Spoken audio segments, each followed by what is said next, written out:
कल वाले लेक्चर भी पहुंच जाएगा, लेकिन फ़िलहाल ज़रा आज वाला देख लें, कल वाला दोबारा मैं फिर चढ़ा दूँ। इसको पार्ट 2 कर लेंगे, उसको पार्ट, चूँकि फार्मूले वही इस्तेमाल हो रहे हैं, इसलिए उम्मीद है कि इसी से ही आपको काम चल जाएगा, क्योंकि मैंने रिपीट तो करना ही है। अच्छा जी, अब चूँकि बात चल रही थी कल अकाउंटिंग के हवाले से कि अकाउंटिंग एक आर्ट है, I Com, B Com, M Com, intermediate in commerce, bachelor in commerce और मास्टर्स इन कॉमर्स। उसमें वो क्या करते हैं कि जब वो कहते हैं जी एक बिज़नेस शुरू होता है, किन रूल्स के तहत शुरू होता है, तो बिज़नेस को शुरू करने के लिए कुछ वो असूल बनाते हैं। मसलन वो कहते हैं कि जब बिज़नेस शुरू होता है तो सबसे पहले आपको जिस चीज़ की ज़रूरत है वो कैपिटल है। जिन पैसों से आपका बिज़नेस शुरू होगा वो आपका कैपिटल कहलाएगा। ठीक है जी। आप अज्यूम ये करते हैं कि आप और मैं, हम 2 लोग 3 लोग मिलके एक बिज़नेस शुरू करते हैं कि यार चलो मिलके काम कर लेते हैं, आधे आधे पैसे डाल लेते हैं, लेकिन डेफिनेटली कभी ना कभी उस बिज़नेस का हम हिसाब करेंगे कि हम प्रॉफिट में गए या लॉस में गए।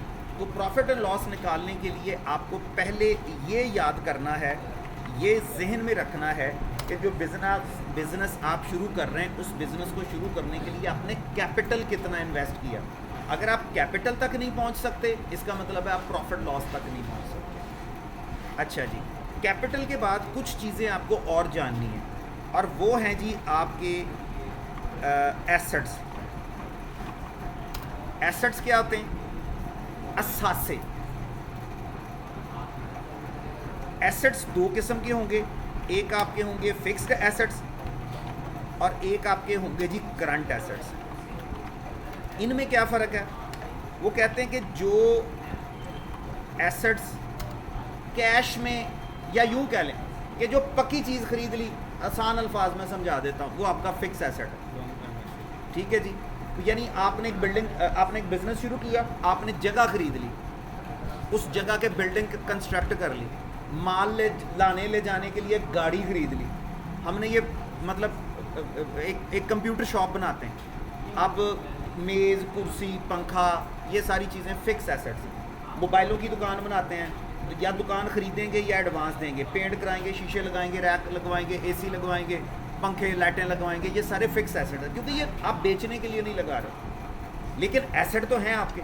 और करंट एसेट जो माल आ रहा है और बिक रहा है। करंट एसेट की डेफिनेशन अकाउंट में यूँ की जाती है कि ऐसी चीज़ जो 1 साल के अंदर अंदर दोबारा कैश में कन्वर्ट हो जाए, वो करंट एसेट कहलाती है। खैर माइट भी मैं कहीं वायलेट भी करूं, क्योंकि मेरा फील्ड अकाउंटिंग नहीं है, लेकिन क्योंकि पढ़ा सुना है इसलिए सुनी सुनाई बात आपको बता रहा हूँ। तो कैपिटल सरमाया जिससे आपने बिजनेस शुरू किया, एसेट्स आपके असासे जिनमें फिक्स एसेट्स हैं जो पक्के रहते हैं, आप अमूमन सेल नहीं करते, और करंट एसेट्स जो कि आपकी चीज़ आती रहेगी और जाती रहेगी। उसके बाद आपको जो अगली चीज़ जाननी है वो जाननी है लाइबिलिटीज़। लाइबिलिटीज़ क्या है? आपने किसी से उधार माल लिया, आपने 1 महीने का टाइम लिया, ये आपकी लाइबिलिटी है। आपने बिल्डिंग का किराया देना है, आपकी लाइबिलिटी है। आपको सैलरियाँ देनी है, लाइबिलिटी है।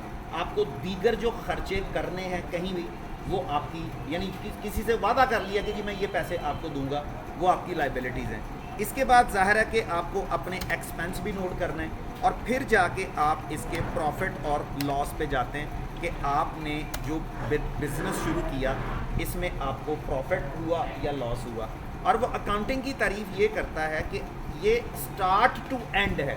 ये नहीं करेंगे कि 2 चीज़ें लिख ली और 2 चीज़ें ना लिखी और आप प्रॉफिट लॉस तक पहुंच गए, ऐसा नहीं होता, बल्कि आपको इसको बिल्कुल स्टार्ट से एंड की तरफ जाना है, हर चीज़ को नोट करना है। हर चीज़ नोट करने के बाद आप इस बात तक पहुंचेंगे कि आप प्रॉफिट में गए या लॉस में गए।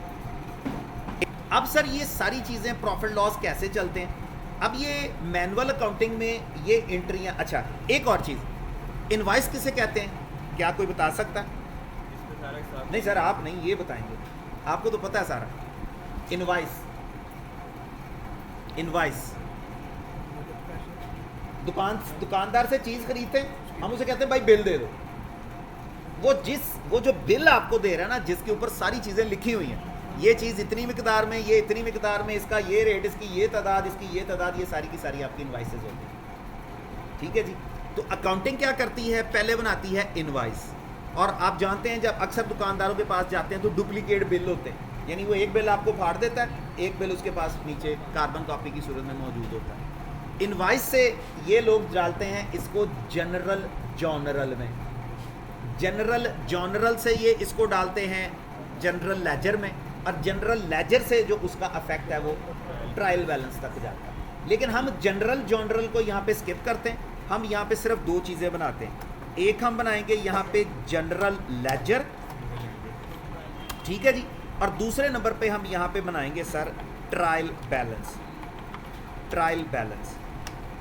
अब कंफ्यूज नहीं आपको करूँगा, क्योंकि अकाउंटिंग वाले ये भी कहते हैं कि सिंगल एंट्री सिस्टम भी होता है और डबल एंट्री सिस्टम भी होता है, लेकिन हम चूँकि उधर नहीं जा रहे तो यहाँ पे लिखूँगा जी मैं अकाउंट का नाम। अब ये अकाउंट या तो डेबिट हो रहा होगा या क्रेडिट हो रहा होगा, और दूसरे एंड पे भी यही होगा कि आप ट्रायल बैलेंस लिखेंगे, अकाउंट का नाम लिखेंगे, या वो डेबिट हो रहा होगा या वो क्रेडिट हो रहा होगा, और एट द एंड उसका कोई ना कोई बैलेंस निकल रहा होगा। ठीक है जी, आइए चलते हैं। अब जब अकाउंट शुरू होता है, अकाउंटिंग शुरू करते हैं, तो आप कुछ ना कुछ मास्टर्स अकाउंट बनाते हैं। मैं ट्रायल बैलेंस के साथ एक और चीज़ लिख लेता हूँ कि ये मेरे मास्टर अकाउंट हैं, मास्टर अकाउंट, क्योंकि कुछ अकाउंट ऐसे होते हैं जो आपको इनिशिएट करने पड़ते हैं, या जिनको आपको स्टार्ट में थोड़ा सा तैयार करना पड़ता है, और ये अकाउंट जो हैं ये आपके मास्टर्स अकाउंट होते हैं। समझाने के लिए आप लोगों के लिए सबसे पहले इसमें आ जाएगा आपका कैपिटल अकाउंट, इसका कोई ना कोई बैलेंस होगा। उसके बाद आ जाएगा आपके पास कैश का अकाउंट, इसका कोई बैलेंस होगा। फ़र्ज़ करें कोई एक बैंक अकाउंट खुलवाया हुआ है, इसका कोई ना कोई बैलेंस होगा। आपकी परचेजिंग है, इनका कोई ना कोई बैलेंस होगा। आपकी सेल्स हैं, इनका कोई ना कोई बैलेंस होगा। आपके एक्सपेंस हैं, इनका कोई ना कोई एंड पे बैलेंस निकलेगा। कुछ लोग ऐसे हैं जिनसे आप उधार माल ख़रीदते हैं, ठीक है, चले मैं इसमें लिख देता हूँ जी, जिनसे हम लोग परचेजिंग करते हैं। वैसे इनको क्या कहा जाता है, क्रेडिटर्स, सन्ड्री क्रेडिटर्स। और कुछ लोग ऐसे हैं जिनको आप उधार माल बेचते हैं, इनको हम कहते हैं जी डेटर्स वगैरह वगैरह वगैरह। और हमको हर चीज़ का बैलेंस निकालना है। कैसे निकालना है, आइए सबसे पहले शुरू करते हैं। सबसे पहले जनाब जब बिज़नेस शुरू होगा तो ये अकाउंट मास्टर अकाउंट बन गए। अब इन मास्टर अकाउंट में एंट्रियाँ कैसे जाएंगी? सबसे पहले आपके अकाउंट का नाम आपके पास। अच्छा, अब मफरूज़ा ये काम करते हैं कि हम दो बंदे मिलके एक मोबाइलों की दुकान खोलते हैं। आप एक्सपर्ट हैं, आपको मोबाइल वगैरह रिपेयर करने आते हैं, आप टाइम भी दे सकते हैं। मैं कहता हूँ यार चलो थोड़े से पैसे मेरे पास हैं, पैसे मैं लगा देता हूँ, मेहनत तुम कर लिया करो, मैं भी 2 घंटे आगे बैठ जाया करूँगा, तो प्रॉफिट जो है वो फिर हम आपस में मिलके बांट लिया करेंगे। तो मैंने आपको सबसे पहले कुछ पैसे दिए, जो पैसे दिए वो कैश है। किस शक्ल में दूंगा, एक चीज़ और जहन में रखिएगा, जो चीज़ आपके पास आती जाएगी उसको आप डेबिट करते जाएंगे, जो जाती जाएगी वो क्रेडिट करते जाएंगे। तो मैंने आपको 15 लाख रुपए दिया, ये ले। अब सहूलत के लिए ये जो एंट्रियां हैं मैं इनको सेपरेटर कॉमा लगा लूँगा, डेसिमल इनके नन कर लूँगा। अब चूँकि रकम ज़्यादा है इसलिए वो हैशटैग दे रहा था, थोड़ा सा कॉलम को चौड़ा कर लेंगे तो वो हैशटैग देने बंद कर देंगे। सैकड़ा, हज़ार, 10,000, लाख, अच्छा जी सॉरी, ये इकाई दहाई, सैकड़ा, हज़ार, 10,000, लाख, 10 लाख। एक एंट्री एक सिफर कम कर लें, ये सैकड़ा, हज़ार, 10,000, लाख, 15 लाख रुपए मैंने आपको कैश की सूरत में दे दिया। अकाउंट की एक खूबसूरती और भी है कि डेबिट एंट्री पहले कर लें, क्रेडिट एंट्री बाद में कर लें। ज़रूरी नहीं है, पाबंदी नहीं है, ऊपर नीचे भी कर सकते हैं, लेकिन अकाउंटिंग वाले कहते हैं कि डेबिट एंट्री आप पहले करें। लेकिन सर आपको मैंने 15 लाख दिया, एक साइड पे और फ़र्क पड़ा, और वो साइड है कैपिटल, ठीक है जी। अब यूं समझ लें, मैं आपको सादा अल्फाज में समझा देता हूं, कैश आपकी जेब है, कैपिटल मेरी जेब है। मेरी जेब से 15 लाख निकला, आपकी जेब में 15 लाख इजाफा हो गया। अब ये एंट्री थोड़ी समझने में थोड़ी कंट्रोवर्शियल होगी, मुश्किल होगी, मैं इसको ज़रा रेड कर लेता हूँ, इसको मैं बाद में एक्सप्लेन कर कि मैंने ऐसा क्यों किया, ठीक है जी। तो आपकी जेब में 15 लाख रुपए आया, आपने इसको डेबिट कर लिया, मेरी जेब से 15 लाख निकला, मैंने क्रेडिट कर दिया। अब ये बाद में समझाता हूँ कि क्रेडिट और डेबिट क्यों किया। अब मैं आपको कहता हूँ यार मेरे को दोस्त हैं मोबाइलों का काम करते हैं, उनसे मैंने बात की है कि यार हमने मोबाइलों का काम शुरू किया है। वो कहते हैं ठीक है, हम आपको उधार मोबाइल दे दिया करेंगे, माल उधार दे दिया करेंगे, आप हमें चेक दे दिया करना। तो मैं आपको कहता हूँ यार एक काम करो, बैंक में जाओ, बैंक में जाके अकाउंट खुलवाओ, तो 2-4 लाख रुपए उसमें जमा करवा दो, चेक बुक मिल जाएगी, हम वो चेक फाड़ के अगले को दे के उससे माल ले लिया करेंगे। आप मेरी एडवाइस पे गए बैंक में, और बैंक में जाके आपने 3 लाख रुपया जो है वो कैश जमा करवा दिया। अब चूंकि बैंक में जमा हो रहा है, आप बैंक को डेबिट कर जाएंगे। लेकिन एक सानहा और हुआ आपके साथ, आपकी जेब से 3 लाख निकल गया, निकला ही है तो बैंक में गया, तो आप अपनी जेब से 3 लाख जो है इसको क्रेडिट कर जाएंगे, माइनस कर जाएंगे। सर रोज़मर्रा ज़िंदगी में भी आप यही काम परफॉर्म करते हैं। शॉपकीपर के पास जाते हैं, 2 काम हो रहे होते हैं, पैसे माइनस हो रहे होते हैं, चीज़ प्लस हो रही होती है।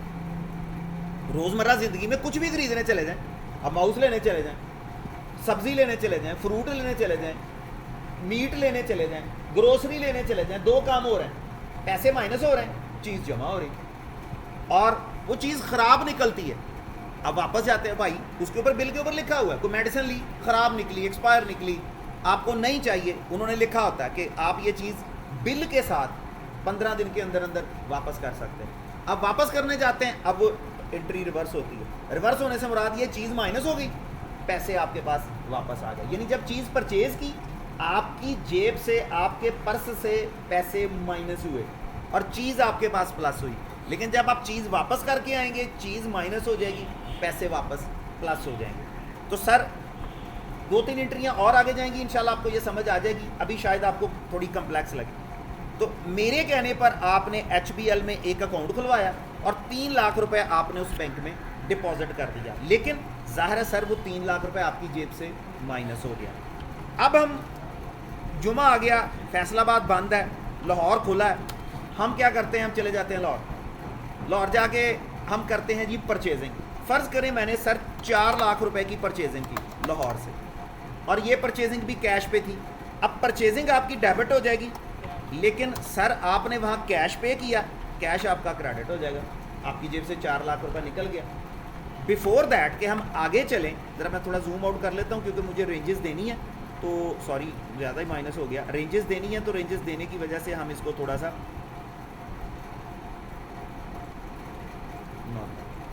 इसको थोड़ा सा ज़रा माइनस कर लेते हैं ताकि हम रेंजेस में आपको समझा सकें। अब सर मुझे एंड पे निकालना है बैलेंस, और बैलेंस कैसे निकलेगा, यहाँ पे लगेगा डेबिट पे फार्मूला, वही फार्मूला जो कल लगा चुके हैं, इक्वल साइन सम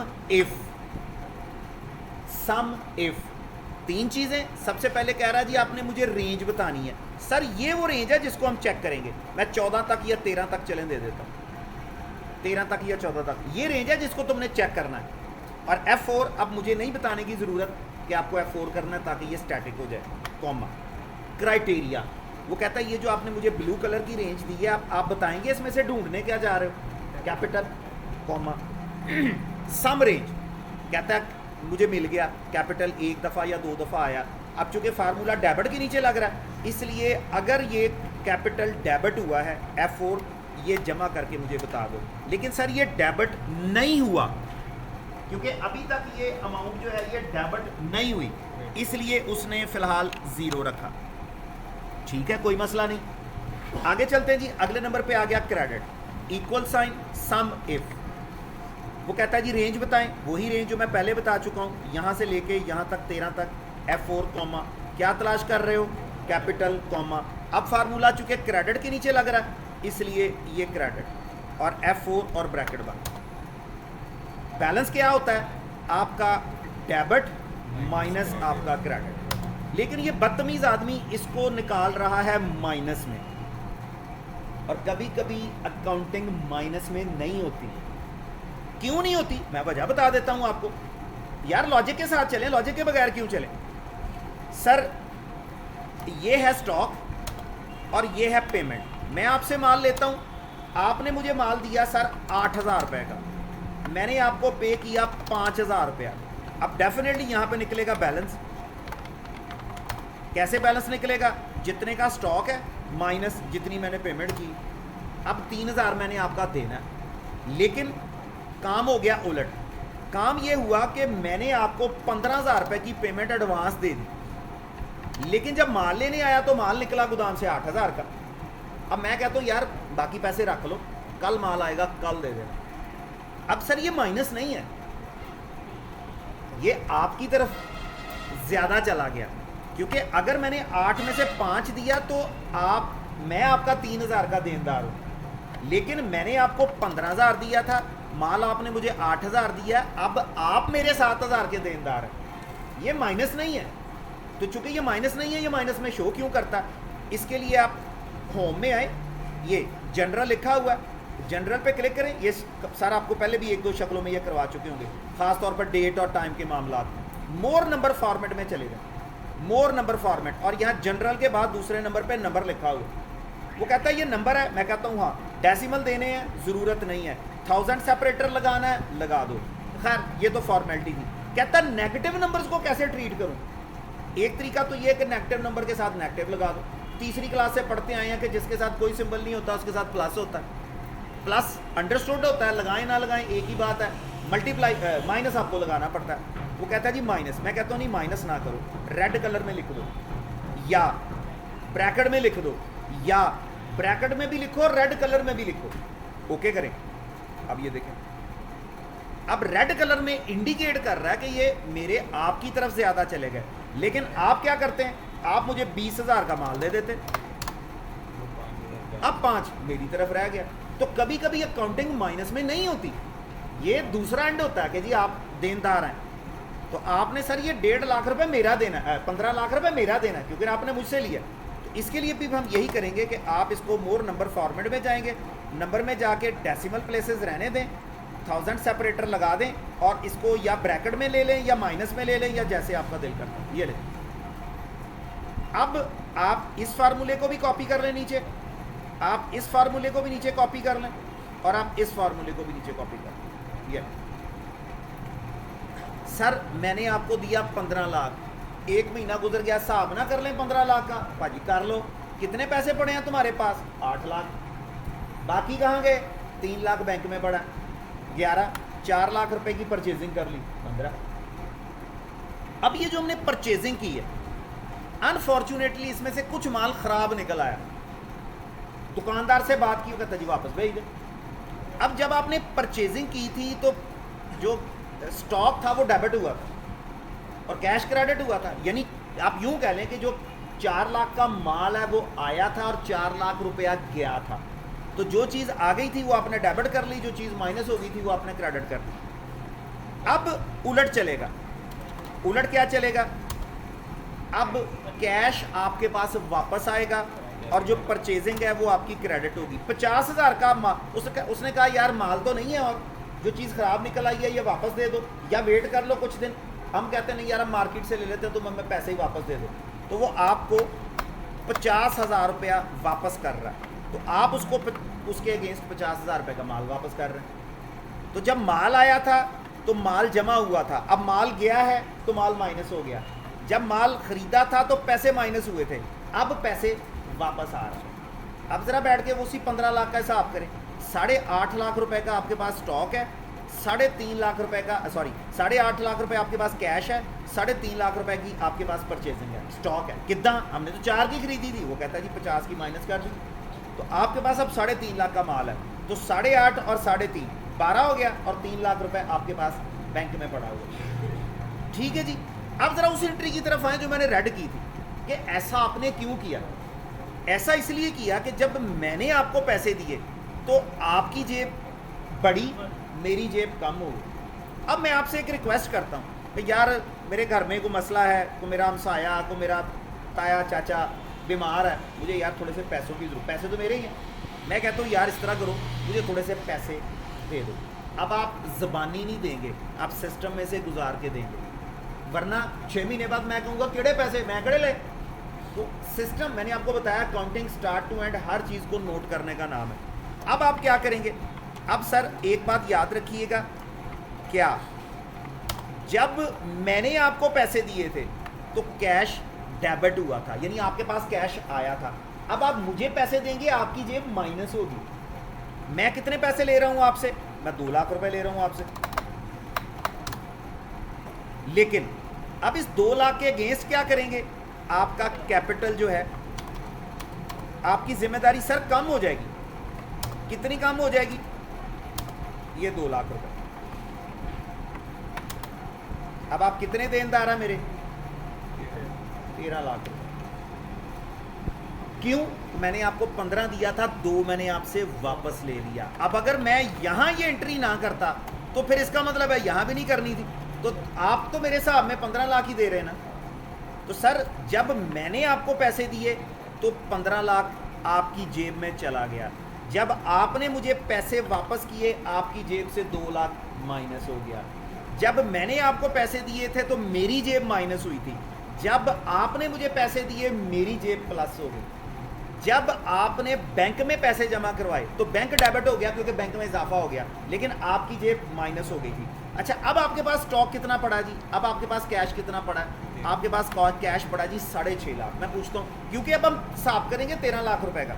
मैं आपसे पूछता हूँ जी कितने पैसे पड़े? आप कहते हैं जी 13 लाख 6.5 लाख पड़ा। 3 लाख का माल, 3 लाख बैंक में और 3 लाख 3.5 लाख का स्टॉक। 1 मिनट के लिए जरा इसको रोकिएगा। आपके पास कैश पड़ा जी 8.5 लाख का। मैंने किसी बंदे से सौदा किया 10 लाख रुपए का। वो कहता है जी ना मैं चेक लेना, ना मैं कोई पर्ची लेनी, ना मैं कोई उधार करना, मुझे कैश चाहिए। आप उसे बथेरा कहते हैं कि यार मैं तुम्हें चेक लिख देता हूँ। वो कहता है नहीं मुझे कैश चाहिए, मैंने कैश ही लेना है। अब मैं आपसे पूछता हूँ हाँ भी कितना कैश पड़ा है? आप कहते हैं जी 8.5 लाख का। हमने सौदा किया 10 लाख का। इसका मतलब हमें 1.5 लाख कैश और चाहिए। माल हम अभी बेच नहीं सकते क्योंकि बिकेगा तो फिर ही आएगा। अब हमारे पास वाहद सोर्स ये है कि हमारे पास बैंक में 3 लाख पड़ा है, हम बैंक से विड्रॉ करवाएंगे। अब जब बैंक में जमा करवाया था तो बैंक जमा हुआ था, जेब माइनस हुई थी। अब उलट हो जाएगा, अब आपके पास कैश बढ़ जाएगा कितना? 1.5 लाख रुपए का। और दूसरी साइड पे क्या होगा? आपका बैंक जो है वो माइनस हो जाएगा। कितने से? 1.5 लाख रुपए से। कैश कितना हो गया? 10 लाख रुपए। बैंक में कितना है? 1.5 लाख। परचेज कितनी है? 3.5 लाख। ठीक है जी। पे अपना जनरल, ये मैंने मुख्तसर समझाया। अभी सर मैं सेल्स की तरफ, एक्सपेंसेस की तरफ, क्रेडिट डेबिट की तरफ नहीं गया। क्यों नहीं गया सर? ये 2 साल की डिग्री मैं आपको 1 लेक्चर में कैसे समझा दूं? और चूंकि वो 1 सेमेस्टर मैंने पढ़ा था, उस 1 सेमेस्टर में एक सवाल आता है, जिस तरह 5वीं क्लास में सवाल आता है ना कि एक काम को 10 मजदूर 4 घंटे लगा के 3 दिन में करते हैं, उसी काम को 15 मजदूर 7 घंटे लगा के कितने दिन में करेंगे? आता है ना 5वीं 6वीं क्लास में सवाल। ऐसे ही ये सवाल इन लोगों को भी आता है। आईकॉम में एक सब्जेक्ट लिखा होता है, एक पैरा लिखा होता है, एक बंदे स्टेटमेंट लिखी होती है। एक बंदे ने जनाब इतने से काम शुरू किया, इतने पैसे उसने फिक्स एसेट्स पे लगा दिए, इतने पैसे यहाँ लगा दिए, इतने यहाँ लग गए, इतने यहाँ लग गए। और आपको क्या करना होता है? आपको दरमियान में लकीर खींचनी है। क्रेडिट एंट्रियाँ क्रेडिट साइड पे, डेबिट एंट्रियाँ डेबिट साइड पे। और इसका एक और शर्त होती है, एक और शर्त होती है, इन सब का सम कर लें और इन सब का सम कर लें। अगर तो ये जवाब आपका इक्वल आ जाए तो आपकी स्टेटमेंट दुरुस्त है, वरना आपकी स्टेटमेंट गलत है। और मजे की बात, ये उल्लू की पट्टी बराबर होती ही नहीं है। पूछ लें इनसे, अकाउंट वालों से। छोटी सी गलती, एक एंट्री इधर की इधर डाल दी, ये बराबर नहीं होती। और जिस तरह होता है ना कि मतलब प्रूफ करें कि a + b + c is equal to होता है a² + b, आपने प्रूफ करनी होती है दोनों साइडें, ये भी आपको प्रूफ करनी होती है। एक पूरी एक एक्सप्रेशन होती है, एक पूरा एक सवाल होता है, उसमें सिर्फ लिखा होता है कि एक बंदे ने बिजनेस शुरू किया, ऐसे किया, ऐसे किया, ऐसे किया, तो आप लिखें उसको। तो हम वो पेपर पे बाकायदा सेंटर में लाइन खींचते हैं, लाइन खींच के एक साइड पे डेबिट, एक साइड पे क्रेडिट। और नरेशन कहते हैं डिटेल, क्या हुआ, किस शक्ल में हुआ, डेट आ गई, नरेशन आ गई, फलां आ गया, फलां आ गया। और अभी तो मैंने डेट और नरेशन नहीं डाली कि आप कंफ्यूज ना हो जाए, अभी तो मैंने सादा बात रखी कि जी ये आपकी जनरल लेजर है, ये आपके डेबिट है, ये क्रेडिट है। और हमेशा मैंने आपको बताया कि रोज़मर्रा ज़िंदगी में ये आपका डबल एंट्री सिस्टम, तो डबल एंट्री तो नहीं कह सकते, है तो सिंगल एंट्री। तो मतलब आप इसको रोज़मर्रा रूटीन में ये वाइस वर्सा करते हैं कि चीज़ आपके पास आती है, पैसे आपसे माइनस होते हैं, और जब आप वापस करते हैं या बेचते हैं तो चीज़ आपकी माइनस हो जाती है, पैसे आपके पास। दुकानदार का मिसाल ले लें कि दुकानदार एक माल खरीद के लाया, मतलब आप कंप्यूटर के पार्ट्स खरीद के लाए, पार्ट्स प्लस हो जाएंगे, पैसे माइनस हो जाएंगे। लेकिन जब आप पार्ट्स बेचेंगे तो ज़ाहिर है कुछ एक्स्ट्रा कीमत पे बेचेंगे, तो वो चीज़ जो है, जो प्रोडक्ट है वो माइनस हो जाएंगी और पैसे आपके पास प्लस हो जाएंगे। अब चूंकि आपने 200 रुपये का लेके 250 का या 300 का बेचा, तो वो फिर आपके कुछ ऊपर प्रॉफिट जनरेट होता है और फिर आपने एक्सपेंस निकालने होते हैं। ठीक है जी, तो एक्सपेंस के बाद ये सारी चीज़ें जो हैं वो आपको आपके प्रॉफिट और लॉस तक लेके जाती हैं। और फिर एक और चीज़ लेजर्स। लेजर्स क्या होते हैं? जितनी एंट्रीज हैं सबका एक डिफरेंट लेजर बनेगा। इससे क्या मुराद है? कैश, इसको हम अकाउंट की दुनिया में एंटिटी कहते हैं। कैश एक अब मैं एंटिटी से बाहर निकल के एक ऑब्जेक्ट, एक चीज कह लेता हूं, एंट्री है। कैश एक एंट्री है। आप अकाउंट में बैठे, आपको आपका बॉस कहता है पिछले 3 महीने का कैश का लेजर लेके आओ।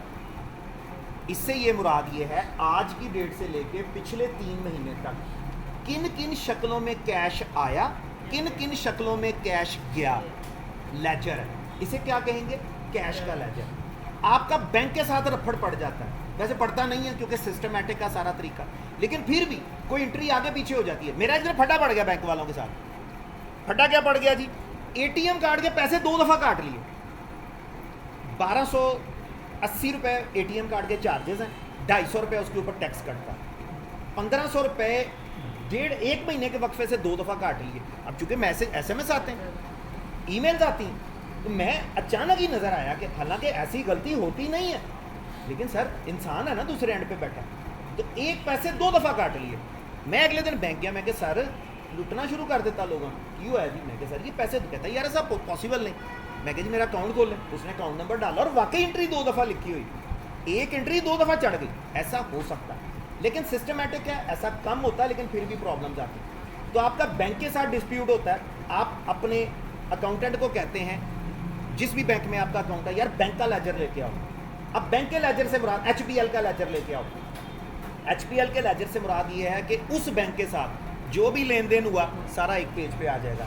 एक बंदा लाहौर से आ गया, अजी पाजी पैसे दे दो, आप हमसे उधार माल लेते हैं। फ़र्ज़ करें जी कोई अकरम एंड सन्स हैं जिनसे आप उधार माल लेते हैं, वो माल लेने आ गए, वो अब ज़ाहिर है उसके पास भी पूरा अकाउंट है, आपके पास भी पूरा अकाउंट है। अब वो कह रहा है जी मैं आपसे 15 लाख लेके जाऊँगा, आप कहते हैं जी मैंने 13 देना। तो आप अपने अकाउंटेंट को क्या कहेंगे? ये अकरम एंड सन्स का लेजर लेके आओ। तो वो क्या करेगा? वो सिस्टम में लिखेगा अकरम एंड सन्स का नाम और पिछले 2 महीने 3 महीने 4 महीने का लेजर निकाल लेगा। ठीक है जी। इसी तरीके से आपने एक्सपेंस किए, एक्सपेंस का लेजर अपना। आपने किसी को उधार माल दिया, 10 बंदों को उधार माल दिया, 10 के 10 बंदों के अलग लेजर। 15 बंदों से उधार माल परचेज किया, हर बंदे का अलग लेजर। परचेज का अलग लेजर, सेल का अलग लेजर। आपने रेंट पे किया है, रेंट का अलग लेजर। आपने सैलरीज पे की हैं, सैलरीज का अलग लेजर। तो अकाउंट में इस तरीके से आप इनको इकट्ठा भी मैनेज कर सकते हैं और अलग अलग भी मैनेज कर सकते हैं। तो ये जनाब मतलब मैं कोशिश करूँगा एक आध वीडियो इसके ऊपर और आपको दे दूँ ताकि आपके जहन से ये उलझन जो है ये ख़त्म हो जाए। तो उम्मीद है कि सम इफ्स, काउंट इफ और काउंट इफ्स, ये सारी चीज़ें जो हैं ये आपको पता चल गई हों। आज का फार्मूला दूसरा है जी हमारा PMT का। अब PMT का फार्मूला क्या करेगा? आप इंस्टॉलमेंट वाली शॉप पे बैठे हैं, चीज़ें किस्तों पे देते हैं। आप बैंक में बैठे हैं, गाड़ियाँ आपको किस्तों पे मिल जाती हैं इंस्टॉलमेंट पे। बैंक वाले बैठे हैं, वो आपको लोन दे देते हैं। अब ये PMT फार्मूला क्या करता है? बैंक से गाड़ी लेते हैं, बैंक से कर्जा लेते हैं, इंस्टॉलमेंट पे कोई चीज़ लेते हैं, तो आप उनको इंस्टॉलमेंट में पे करेंगे, इंस्टॉलमेंट में पे करेंगे। गाड़ी है, गाड़ी की आप मतलब कुछ किस्त बना लेंगे, उनको पे करेंगे।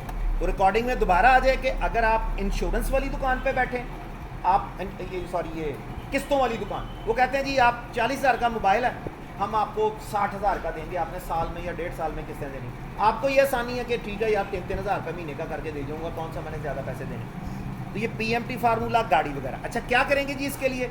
सबसे पहले इस तरह करें कि आप यहाँ पे लिख लें जनाब प्रोडक्ट का नेम, कि आप क्या चीज़ उसकी ले रहे हैं, मतलब उनसे क्या चीज़ ले रहे हैं। उसके बाद लिख लें उसकी मार्केट प्राइस, क्योंकि ज़ाहिर है उसकी कोई ना कोई कीमत भी होगी। तो वो कीमत कौन सी है? Market price. अच्छा जी, अगला काम क्या करेंगे? मार्केट प्राइस के बाद अगला काम लिखेंगे सर उसकी डाउन पेमेंट, क्योंकि ये इंस्टॉलमेंट वाले तो दे देते हैं, लेकिन बैंक जो है ये अमूमन, बल्कि अब गवर्नमेंट ने एक पॉलिसी निकाली थी पिछली गवर्नमेंट के दौर में कि जो भी बंदा चीज़ लेना चाहेगा कम से कम आप 35% उसका एडवांस लोगे। तो डाउन पेमेंट आपने कितने पैसे एडवांस जमा करवाए, उसके बाद आएगा सर यहाँ पे ड्यूरेशन, आप कितनी देर के लिए इसको लेना चाहते हो। और यहाँ पे आएगा sir interest rate. Interest rate इसको आप इस तरह करें, मार्कअप कर लें, इसको वैसे कोई भी नाम दे लें, ये चीज़ एक ही है। और उसके बाद आप सर यहाँ पे निकालेंगे इंस्टॉलमेंट, कि सर आपको ये इंस्टॉलमेंट कितनी देनी पड़ेगी कि ये गाड़ी जो है ये आपकी क्लियर हो जाए, यानी आप ये पैसे आपको वो क्लियर करके दे दें। अब मसलन मैंने यहाँ पे लगाया है जी पीएमटी के लिए कि मैं उनसे कहता हूँ जी, बैंक से कहता हूँ कि मुझे सुजुकी वैगनर चाहिए, ठीक है जी, अच्छा जी, सुजुकी वैगनर चाहिए। अब फ़र्ज़ करें कि हम लिखते हैं कि इसकी कीमत जो है वो 25 लाख रुपया है वैगनर की, ये मार्केट प्राइस है। अच्छा, अब बैंक क्या कहता है, मैं कहता हूँ जी बैंक को कि सर इसमें से 7 लाख रुपया मैं आपको दूंगा एडवांस, डाउन पेमेंट, या बैंक की शर्त है कि जी कम से कम आपने 7 लाख रुपया जो है एडवांस देना है। अब वो पूछते हैं कितनी ड्यूरेशन पे, मैं कहता हूँ जी इसको 3 साल की किस्तों पे कर दूँ, यानी 36 इंस्टॉलमेंट में मैं आपको वापस कर दूंगा। मार्कअप कितना है, फ़र्ज़ करें, चले मैं एग्जांपल के लिए समझाता हूँ कि 9% मार्कअप वो कहते हैं जी हम आपसे लेंगे। अब सर ये असल प्रॉब्लम है कि आपकी किस्त कैसे निकलेगी। अगर इसको इस सीक्वेंस से रखेंगे आसानी रहेगी, आगे पीछे भी लिखने के फ़र्क नहीं पड़ेगा। अच्छा जी, equal sign PMT, equal sign PMT, 3 चीज़ें पूछेगा। सबसे पहले पूछ रहा है इंटरेस्ट रेट, ये लेंगे, लेकिन सर ये 9% सालाना है, आपको 1 महीने का निकालना है, आप उसको तकसीम 12 करें, कॉमा, उसके बाद कहता है NPER, ये असल में आपसे ड्यूरेशन पूछ रहा है, कितनी इंस्टॉलमेंट में आप वापस करेंगे, 36 इंस्टॉलमेंट में, कॉमा, तीसरे नंबर से आपसे पूछ रहा है PV, पेमेंट वैल्यू या कुछ भी कह लें इसको। तो सर पेमेंट वैल्यू गाड़ी की है 25 लाख, लेकिन इसमें से सर 7 लाख हम पे कर चुके हैं, इसलिए जो पेमेंट आपने उनको दे दी है वो माइनस कर दें, ब्रैकेट लगाएं और इस फार्मूले को बंद कर दें। अब ये भी जवाब माइनस में आता है, अगर आप इसको यहाँ जनरल कर लेना तो ये जवाब माइनस में आता है, ये देने हैं आपने, इसलिए फिर आप वो दोबारा वहाँ जनरल में जाते हैं, मोर नंबर फॉर्मेट में। अच्छा, वैसे मज़े की बात, उसको वो करेंसी में कन्वर्ट कर रहा है, करेंसी का। अच्छा, नंबर में और करेंसी में क्या फ़र्क है, अगर आप नंबर लिखेंगे ना तो ये सिर्फ रकम फिगर्स में लिखी जाएगी, डेसिमल कम कर दें क्योंकि डेसिमल की हमें ज़रूरत पाकिस्तान में नहीं होती, डेसिमल कम कर दें, अशारिया कम, या राउंड लगा दें, क्योंकि पहले लेक्चर में सर ने आपको राउंड बता दिया था कि अगर किसी चीज़ का अशारिया ख़त्म करना राउंड करना, या सिंपली ये डेसिमल डिक्रीज डेसिमल कर। अच्छा, अब ये जनरल है, ये नंबर है, नंबर में और करेंसी में फ़र्क क्या है, सिर्फ एक फ़र्क है कि अगर यही काम आप करेंसी में करेंगे ना तो ये करेंसी का सिंबल लगा देगा, लेकिन तू तो डॉलर लगा रहा है, मैं तो पाकिस्तान में बैठा हूँ, कहता कोई मसला नहीं, मेरे पास पाकिस्तान की करेंसी भी है। लेकिन यहाँ एक प्रॉब्लम और है कि इसमें इसने सर्चिंग की ऑप्शन नहीं दी कि आप ऊपर खाने में 2 लफ्ज़ लिखें ये सर्च हो जाए, इस तरह का इसने कोई ऑप्शन नहीं दिया, इसलिए आपको ज़रा थोड़ा सा मेहनत करनी पड़ेगी और आपको यहाँ पे ये रुपीज़ जो है ये मिल जाएगा, लेकिन पाकिस्तानी रुपी भी आपको मिलेगा, ये देखिए पाकिस्तानी रुपी, और आप इसको ओके कर दें। जैसे ही आप ओके करेंगे ये जनाब आपको रुपीज़ कितने 57,240 रुपये, ठीक है जी। अच्छा, अब इसको थोड़ा सा मज़ीद आसान कर लेते हैं। आसान करने से मुराद ये है, प्रोडक्ट कौन सी है, सुजुकी वैगनर, मार्केट प्राइस कितनी है 25 लाख रुपया, डाउन पेमेंट आपने 7 लाख दे दी, 36 किस्तों में आपने उसको ले लिया कि मैं 36 किस्तों में ये 3 सालों में पैसे दूंगा, 9% आपका मार्कअप है, 57,420 रुपये आपकी किस्त बनी। एक बात याद रखिएगा, ना तो ये रकम चेंज होने वाली है, इसका मैं कलर थोड़ा चेंज कर देता हूँ समझाने के लिए, चलें ब्लू कर देता हूँ, और ना सर ये चेंज होनी, इनकी वजह सर ये तो कंपनी ने लेनी है ना, कंपनी ने कह दिया कि गाड़ी 25 लाख की है, बस ठीक है, और जब तक चोर बैठे हैं सारे के सारे तो वो तीन डब्बा थप के आपको दे जा रहे। अच्छा जी, अब ये 2 रकमें तो चेंज नहीं होनी सर, ये तो कंपनी की प्राइस है, जो कंपनी ने प्राइस दे दी वो दे दी, और ये गवर्नमेंट का मार्कअप रेट है सर, गवर्नमेंट ने लागू किया कि हमने इतना मार्कअप लेना है। अब सिर्फ तब्दीली या तो यहाँ होगी या यहाँ होगी, एक बंदा कहता है, अब आप मेरे पास आए बैंक से गाड़ी देने के लिए, मैंने कहा कि यार 57,000 किस्त बहुत ज़्यादा है, मैं नहीं पे कर सकता। अब ये बैंक वाले क्या करते हैं, ये बैंक से बाकायदा पेज प्रिंट करके लाते हैं, बैंक से बाकायदा पेज प्रिंट करके लाते हैं। आप कहते हैं यार नहीं रकम ज़्यादा, वो फिर दोबारा भाग के बैंक जाएगा, नया पेज प्रिंट करके लाएगा, आप फिर उसमें कोई एतराज़ कर देते हैं, वो फिर बैंक जाएगा। नहीं, आपके पास सिस्टम होना चाहिए, मोबाइल पे कर लें, लैपटॉप है लैपटॉप पे कर लें उसको। सर मैं अभी आपको निकाल के दे देता हूँ। अब डिबेट इस प्राइस पे हो रही है जो कि 57,260 है। इसके लिए फिर उन्होंने एक्सेल में एक फार्मूला दिया, डाटा में चले जाएं, डाटा में जाके व्हाट इफ एनालिसिस में चले जाएं, और अल्हम्दुलिल्लाह ये वो फार्मूला जिससे आप फेल होते हैं, डाटा टेबल। लेकिन मैं टेबल नहीं करवाऊंगा, मैं गोल सीख करवाऊंगा, गोल मंजिल सीख तलाश करना। अब वो बंदा ये जो 57,000 की पेमेंट है ना, इसमें थोड़ा गड़बड़ कर रहा है, वो कहता है यार पेमेंट ज़्यादा। आप क्या करेंगे, गोल सीख, एक छोटा सा एक बॉक्स खोलेगा टेबल की तरह, कहता है सेट सेल। किस सेल को सेट करना चाहते हैं, डेफिनेटली वो 57,000 वाले सेल को सेट करना चाहता है।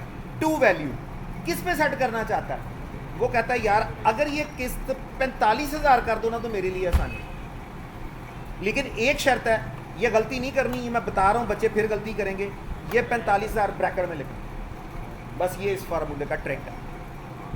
बाय चेंजिंग सेल, सर आप 57,000 को 45,000 कर रहे हैं, आप 12,000 किस्त शॉर्ट कर रहे हैं, इससे मुराद ये है कि 1,44,000 साल की किस्त शॉर्ट हो रही है। 3 साल का मतलब ये है कि आप 3.5 लाख का फ़र्क डाल रहे हैं। ये 3.5 लाख का फ़र्क कहाँ निकलेगा, बाय चेंजिंग सेल। अब वो कहता है कि सर किस्त ज़्यादा है, किस्त कर दें 45,000। अब मैंने आपको बताया ना तो गाड़ी की कीमत कम होनी है, ना मार्कअप कम होना है। अच्छा, वो कहता है जी फिर क्या करोगे, कहता किस्तें बढ़ा लो, किस्तें बढ़ा लो। आपने बस चेंजिंग सेल, आप कहते हैं ये सेल चेंज करो और ओके कर दो। ले सर ये तकरीबन, सॉरी मैंने कैंसिल कर दिया, data validation, sorry what if analysis, goal seek, ये सेल चेंज करना और यहाँ पे ब्रैकेट के अंदर लिखेंगे, वो कहता है जी 45,000 किस्त कर दो बाय चेंजिंग सेल। वो कहता है इस सेल को चेंज करो, ओके कर दें और ओके कर दें। तो सर ये 1 साल की किस्तें बढ़ जाएंगी, 12 चौक 48, तकरीबन 48वीं किस्त थोड़ी सी छोटी होगी, 47 किस्तें पूरी होंगी। ठीक है जी। अच्छा, अब वो कहता है यार नहीं यार वो 3 साल बड़े औखे लंघने, तू 4 साल कर दिए तूने। अब क्या करेंगे, दोबारा फिर व्हाट इफ एनालिसिस लगाएंगे, यही सेल चेंज करना, किस पे चेंज करना, 45,000 पे बाय चेंजिंग सेल। अब वो कहता है एडवांस में ज़्यादा दे सकता, इसको चेंज कर लो। अब जैसे ही वो एडवांस को क्लिक करेगा तो सर वो कहता है जी ठीक है आपने 10 लाख जो है वो एडवांस देना है। फिर मैंने कैंसिल कर दिया, गोल सी, इस सेल को चेंज करना और 45,000 पे चेंज करना है बाय चेंजिंग सेल, और ये सेल आपने चेंज कर देना, ओके कर देना। कहता सर ठीक है आप 10,84,894 रुपये आप हमें एडवांस दे दें, हम आपकी किस्त 45,000 महीने की कर देते। तो कहीं से लोन लेना हो, कहीं से गाड़ी लीज़ करवानी हो, किसी इंस्टॉलमेंट कारपोरेशन पे बैठे हों, चीज़ की असल कीमत लिखें, कितनी वो डाउन पेमेंट दे रहा है वो लिखें, कितनी ड्यूरेशन में ले रहा है वो लिखें, जितना इंटरेस्ट वो आप उसे गवर्नमेंट के कानून के मुताबिक चार्ज करेंगे वो लिखें, वो आपको इंस्टॉलमेंट की वैल्यू निकाल देगा। ये आपका PMT फार्मूला, ठीक है जी।